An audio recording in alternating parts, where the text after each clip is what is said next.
वहीं केंद्रीय मंत्री मनोहर लाल का बड़ा बयान भी सामने आया है। देश में बिजली की कटौती पर बयान केंद्रीय मंत्री की ओर से दिया गया है। देश के अंदर बिजली की कोई कमी नहीं है। प्रदेश में अगर कोई कमी है तो अपने स्तर पर उसे पूरा करना चाहिए। मई जून में सबसे ज्यादा बिजली की मांग होती है। प्रदेश की कमियों के कारण होती है बिजली की दिक्कत। पेट्रोल डीजल बचाओ अभियान में पीएम मोदी के साथ अपने काफिले में 3 गाड़ियों का करता हूं इस्तेमाल। सोने की कम खरीद से देश की अर्थव्यवस्था मजबूत होगी।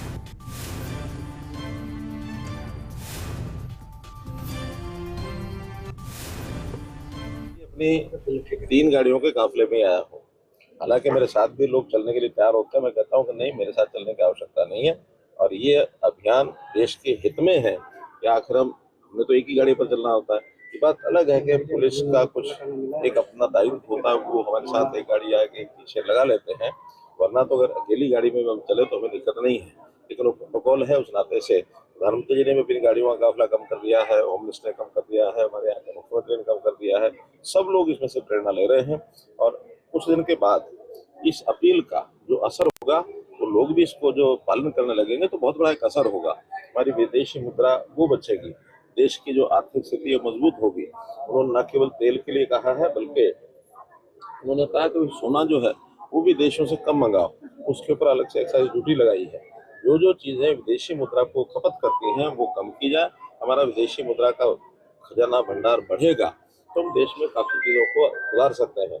अभी तेल में भी बहुत बड़ी मात्रा में और विदेशी मुद्रा खपत होती है, तो वो कैसे बचे। देश के हित के लिए सब काम जो अपील होगी उसको कि ये महीना ऐसा होता है जब देश में सर्वाधिक मांग बिजली की होती है। और आपको बताते हुए मुझे एक सुखद अनुभव ये हो रहा है कि या तो हाईएस्ट बिजली 2024 में देश में मांग आई थी 250 गीगावाट की, हम 249 गीगावाट उसमें दे पाए थे, सिर्फ 1 गीगावाट कमी रह गई थी। लेकिन अभी लेटेस्ट 21 मई को ये 271 गीगावाट पर पहुंच गई। बहुत बड़ी एक छलांग लगी है, तो भी हमने उसको पूरा किया है। अगर छोटी मोटी कहीं कमी रही है तो प्रदेशों के स्तर पर रही है। बिजली उपलब्ध होती है लेकिन प्रदेशों को खरीदनी पड़ती है, तो प्रदेश अपने हिसाब से खरीदने की जो स्थिति में होते हैं वो खरीद करके पूरा करते हैं। और नई स्थिति होती है तो उसका फिर कहीं ना कहीं 2-4 दिन की जो विषय होता है, जो हाईएस्ट गर्मी पड़ती है, 2-4 दिन की बात होती है। जैसे ही थोड़ा सा मौसम ठीक होगा, बिजली की जो कमी हर प्रदेश को जो कम हो जाएगी उसको पूर्ति कर पाएंगे। और ऐसे विकट अवसर पर मैं समझता हूँ लोगों को भी पता होता है बिजली तो आखिर एक सप्लाई की चीज है, जितना सप्लाई होगी उतना ही डिस्ट्रीब्यूट होगी। गर्मी आज इस समय उत्तर भारत में रिकॉर्ड तोड़े हुए है, दक्षिण भारत में राहत मिल गई है। जो हमारा 21 तारीख को 271 गीगावाट की डिमांड थी वो घट करके अब 255 पर आ गई है। और मैं समझता हूँ अब इस समय देश में बिजली की कमी नहीं